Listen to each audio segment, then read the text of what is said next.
Teresa here again for Blind Spots. So The Guardian reported recently that interest in electric vehicles has surged in Europe, in particular as fuel prices jumped during the Israeli-US conflict with Iran. And on the surface, that logic makes sense, right? Petrol and diesel become more expensive, or supply is less reliable, so people start looking at electrical vehicles, thinking maybe this is the way out. Maybe this is how you protect yourself from fuel shocks with prices, from shortages, or from no fuel at all, as in the case in some countries, and from the fear of not being able to get to work or move at all. But that logic only works if electricity somehow sits outside the politics of energy. But it doesn't. An electric vehicle might reduce a driver's exposure to petrol pumps, but it does not remove their vulnerability to energy systems. It just shifts where that vulnerability lives. Because electricity is still energy. It still has to be generated, it still has to be transmitted, it still has to be paid for. And the system behind it still depends on power stations, grids, transformers, cables, storage, industrial capacity, and political choices. So the idea that car owners can simply drive their way out of energy vulnerability or fuel vulnerability by going electric is at best incomplete. At worst, it's a false promise. And there's another correction that matters here. When people talk about electrical vehicles, they often talk as if access to electricity is automatic. It's not. Not everyone has a driveway. Not everyone has private parking. A lot of people barely have any parking. Not everyone lives in a detached home where they can install their own home charger. So even before you get to the generation of electricity problem, there's a simpler problem: access to charging. Not everyone can access electricity for mobility on equal terms. Some can charge cheaply and conveniently at home, but others are pushed towards public charging, which is still limited, shared charging, or no practical charging option at all. That matters because electric vehicles are being talked about as if they are arriving into a less dependent energy future. But they're not. They're arriving into a grid that is already under growing pressure. Because electrical vehicles are not the only things that want more electricity. Industry wants more electricity. Cooling wants more electricity. Heating is being electrified.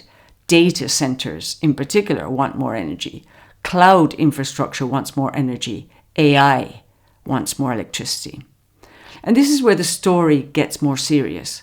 Global electricity demand is rising strongly, and not because of electric cars. Data-centric electricity consumption is projected to double by 2030, while AI-driven accelerated servers are growing even faster. So this is not just a transition, it's a competition. And the vulnerability is not just upstream or downstream, it's across the whole system. Upstream, you have the question of how electricity is generated, what fuels and materials that depends on, and whether the equipment needed to expand the grid can even be secured in time. In the middle, you have bottlenecks in transmission, substations, balancing and storage. Downstream, you have local congestion, clustered demand, charging access, heating demand, industrial demand, and the simple question of whether the power can actually be delivered where and when people need it. So when people say electric vehicles are the answer to energy insecurity, well, that depends, doesn't it, on the grid. Then you get to the batteries. And this is where the clean story starts to be a bit more murky. Because the question is not just whether an electrical vehicle is cleaner at the tailpipe or the exhaust. The question is who controls what an electric vehicle depends on to make, for example. Who controls the battery supply chain? Who controls refining? Who controls the minerals? And who controls the manufacturing base?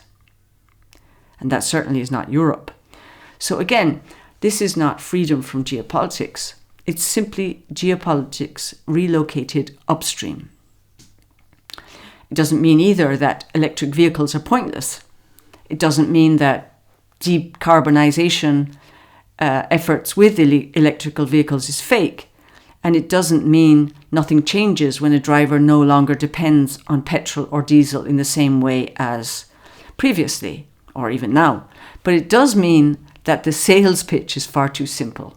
Because for drivers, electric vehicles can mean lower routine servicing, fewer moving parts, no oil changes, lower day-to-day maintenance in many cases, but that does not make them frictionless. Repair costs, insurance, tyre wear, public charging, access to reliable nearby charging and battery economics can still bite, as well as range. So if you're a driver looking at an electrical vehicle and thinking, is this my way out for the future and the present? Maybe it's a way out of one problem, the fuel dependency problem, but it's not a way out of dependence itself or shocks. Because you're still relying on a contested energy system, grids under pressure, and supply chains that you don't control and that are vulnerable to many different global events. And the same can be said for households and small businesses that depend on electricity to function. They're not out of the woods either, because this is not just about cars. It's about who gets access to electricity, at what price, through what infrastructure, and under what pressure. The vulnerability has not vanished. It has simply changed shape. And that, I think, is the blind spot.